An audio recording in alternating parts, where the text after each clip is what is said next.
Hi friends, welcome back to my channel. It feels like it has been a very long time since I sat down and filmed. I missed last week's video because we had a lot going on in our family. I will be doing a little bit of an update on that and sharing how homeschool went this month. And if you're new here, my name is Ashley. I have a kindergartner, a 3-year-old, and a 1-year-old. This is our second year homeschooling, and I've been sharing our journey here on YouTube since basically the beginning. So yeah, let's just get into the video. I'm trying to figure out where to start the video. I feel like March was kind of all over the place when it came to our homeschool. I think it was my February update where I shared how we were kind of like finally getting into a groove and finally had a schedule after not having like a very consistent schedule basically the entire year. Because of my daughter being 1 this school year, she has been a challenge. She is just like a very active toddler. She, like most toddlers, doesn't like to like sit still or anything, so she has caused quite a bit of distraction, and she's only napping once a day now, and it's more like afternoon rather than when she was napping in the morning. It was perfect because I would just wait for her to go down for her nap and then we would do school. But now it's more difficult because she doesn't go to sleep until lunchtime, and I kind of want to be done with homeschool by lunchtime. So that's probably been the biggest challenge of this entire year. And honestly, I feel like it got a bit more difficult in March again, even though I felt like I kind of had found a groove in February. So I think part of the problem was that I was trying to get too much done in a too small of a window where it was causing me a great deal of stress, which made me not feel like I could handle, like, I didn't feel like I was responding to the kids well. I couldn't handle like anything that went off track, like if they were arguing or just had a bad attitude. I just felt really stressed, and then I added to the problem because I didn't react well to them. And so I feel like this month didn't go super well when it came to consistency. We definitely got like enough done. We're not behind or anything, but it's just it's never as consistent as I want it to be in this season. And I've just kind of had to tell myself that it's just the season we're in. We have babies and toddlers, and you know, I have to be okay with that. And so I try to be. So basically, towards the very end of the month, I kind of moved things around again for our schedule, and I feel like I'm always like sharing a new schedule or a new thing that we're doing, and then it changes all the time, and I'm sure that's probably the way it is for you as well. I feel like that's just life. It just changes a lot, but it's like my personality just wants it to be the same for a while, and it just isn't. So towards the end of the month, I decided to have my daughter wake up an hour earlier, because normally she'll wake up like early morning and I'm still nursing her, so I'll go in like probably around like 4:30 and nurse her, and then I go back to sleep for a little bit, and then she goes back to sleep, and then she was sleeping until 8:30. So now I'm getting her up at 7:30, which means that I can put her down for a nap around 11:30, which honestly has just completely changed like everything when it came to the scheduling. Like I was just saying, now I have an hour of time after I put her down where I can just focus with mostly Shane and his reading, because I feel like that's the subject that I struggle the most with, like needing his attention the most and not wanting him to be like all over the place and being distracted and having my daughter screaming and me having to hold her. With math, I feel like I'm a lot less stressed about it because we're ahead and he does really well with math. Not that he's not doing well with reading, because he definitely is, but I feel like it just takes more concentration for reading. And so yeah, long story short, we do math while she's awake. I try to distract her for like, math is also much quicker, so it takes like 10 to 15 minutes or so. And then that I will also try to do school with my 3-year-old while she's awake as well. I just have my like older son hang out with her for a little while I do school with my 3-year-old. And so that is kind of like what I shared in our my last video where I talked about like schedule. Like I'll link it if you are interested. So we're still kind of doing that, but I'm not trying to squeeze everything in for my kindergartner anymore. I'm just holding off and trying to just be patient, and that has made the world of difference when it came to my own stress levels. Okay, so I will stop rambling about our schedule, but that's basically what we've been up to when it came to schedule. When it came to just like personal family stuff, last week we were kind of stressed. We had a lot on our plate. If you don't know already, I don't think I have mentioned, but my husband owns his own business with his brother, and this is their second year of owning the business together, and they're still figuring out a lot of the logistics. They're in the middle of kind of separating and working in two different places, and it's come with a lot of changes, and so because of that, there was a lot more on our plate. We had a lot of things to figure out, and so last week we kind of took a spring break, sort of. I think we did school one day, and then I realized like there's just too much going on, and I had to decide to just stop school the rest of the week. But towards the end of the week is what I realized was when I do like a random break rather than it being planned and deciding like mentally like what are we going to focus on this week? Are we going to watch, like be allowed to watch more TV? Are we going to try to do something like something fun or something like that? It just like when there's no routine for the week, I feel like by the end of the week I feel like just so scatterbrained, where the kids are just running around and they're very loud, and I like can't handle that like as well, because I kind of feel like what are we doing, and I kind of feel like we're getting on this like almost like that's going to be the new normal forever, and I don't know why I do that, but I feel like I need to plan our breaks better and like allow myself to just relax during those times, because I feel like I can't handle when we're on a break. Please let me know if you feel like that at all, or if you know what I'm talking about, because I'm like, I don't expect that. When I like take a break from school, I think like, oh, we'll be more rested, it will be better, but sometimes it just feels like it's worse. Like I'd rather at least still do like read alouds or just book work or something, because having no routine just, I don't know, it just feels like chaos. Okay, so I guess I will just go through each of my children, or at least my two boys, and share what's going on with them and an update for them. So Shane is doing really well. We started our third unit of his language arts. We are on like lesson 90, I think, right now. So we have 30 more lessons to go for the year, which is really exciting. And as you probably already know, we did add in All About Reading. That's not going as well as I was hoping. I am really struggling to find a routine where we can do both.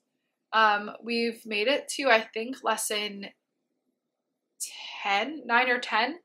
And he's still doing a ton of review. So we just sit down and I'm basically only having him read the flashcards and then do some of the like activities from the activity book. And then he's reading the stories when we get to the lessons that have the stories. But that's it, because it's just way too much review at this point. I really probably should skip over a lot of these, but I have such a hard time doing something like that. So I'm really just trying to like plow through the ones that he already knows and then try to slow down and actually do lessons. But honestly, I'm starting to think that we just don't need both.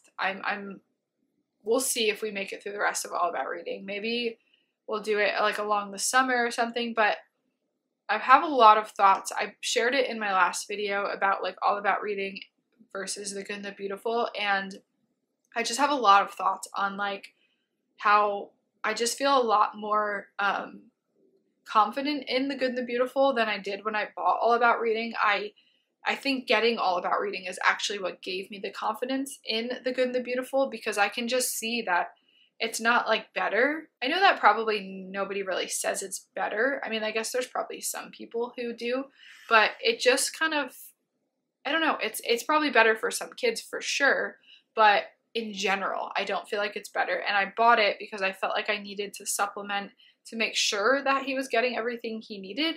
And by buying All About Reading, I kind of feel like it proved to me that he already is getting everything he needs in The Good and the Beautiful. And now, so I'm not really sure what to do with All About Reading because I bought it, I spent my money on it.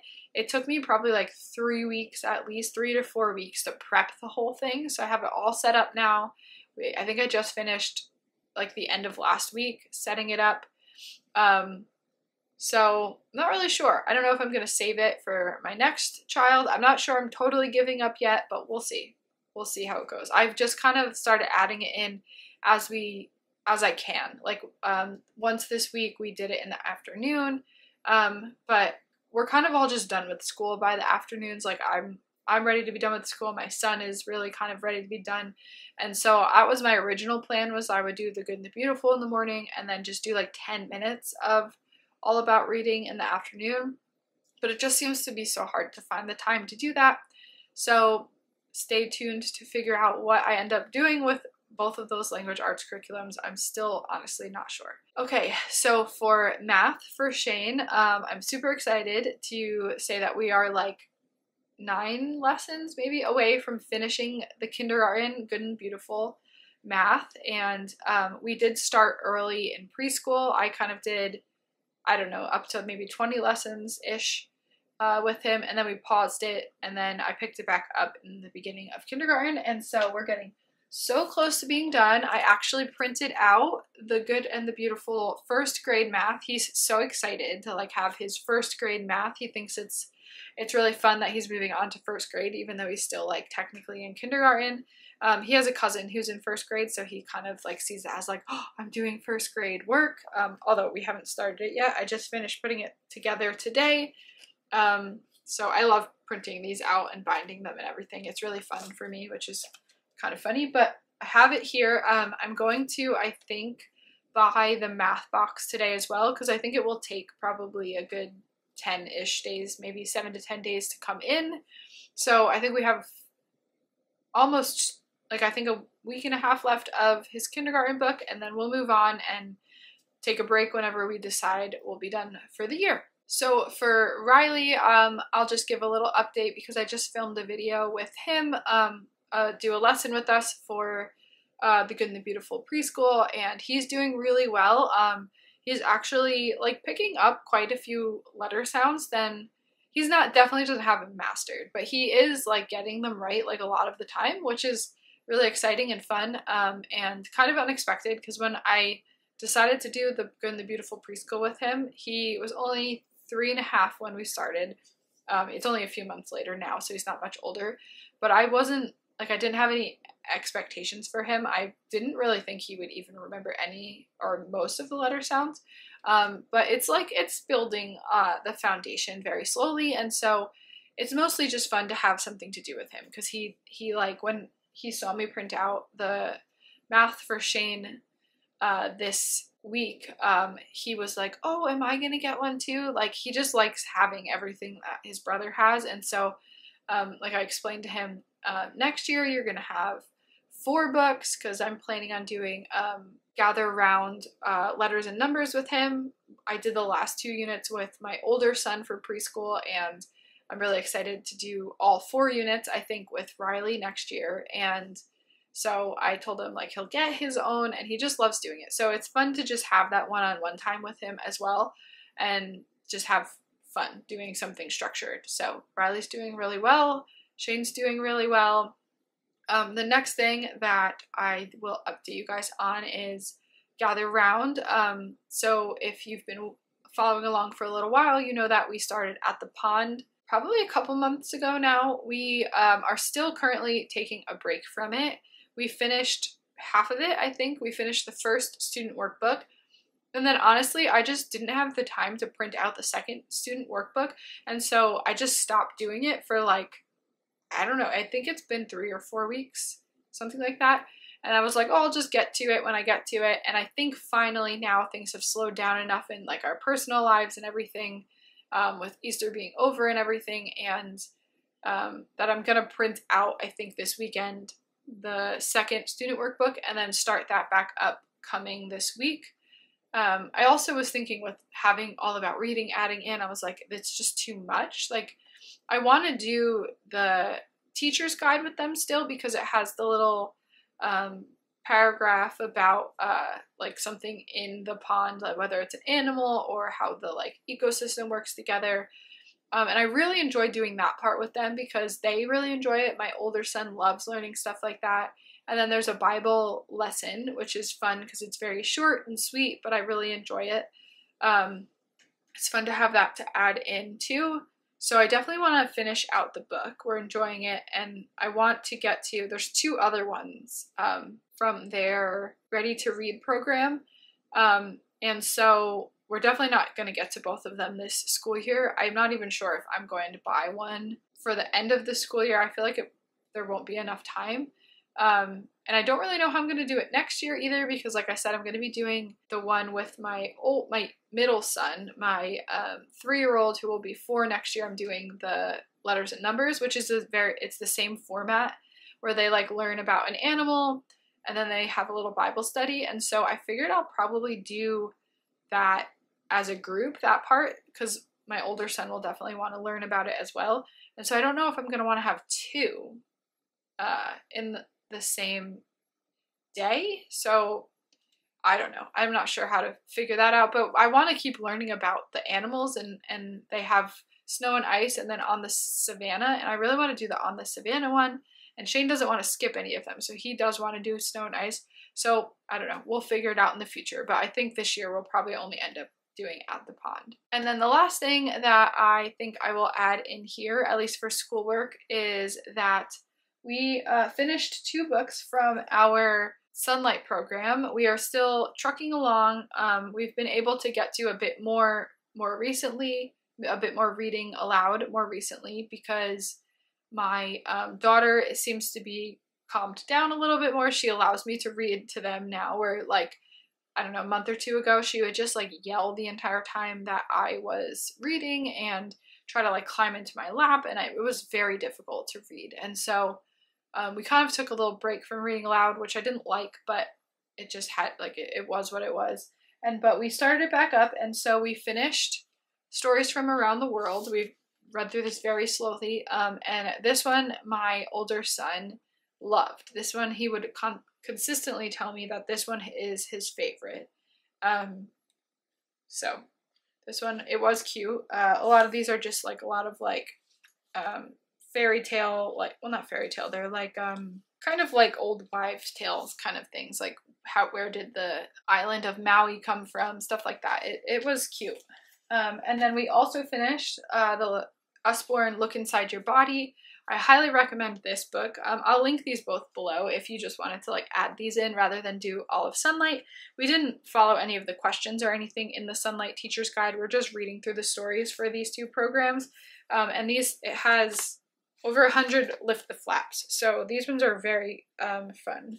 It has like multiple flaps within the flaps, and so it was really cool. I think this was like a really cute way to like introduce health to like preschool kindergartners. So I am trying to finish, hopefully, Sunlight T and P programs by, I don't know, maybe by next year. So this video is getting kind of long, but maybe I'll make another video talking about what I'm brainstorming for next year.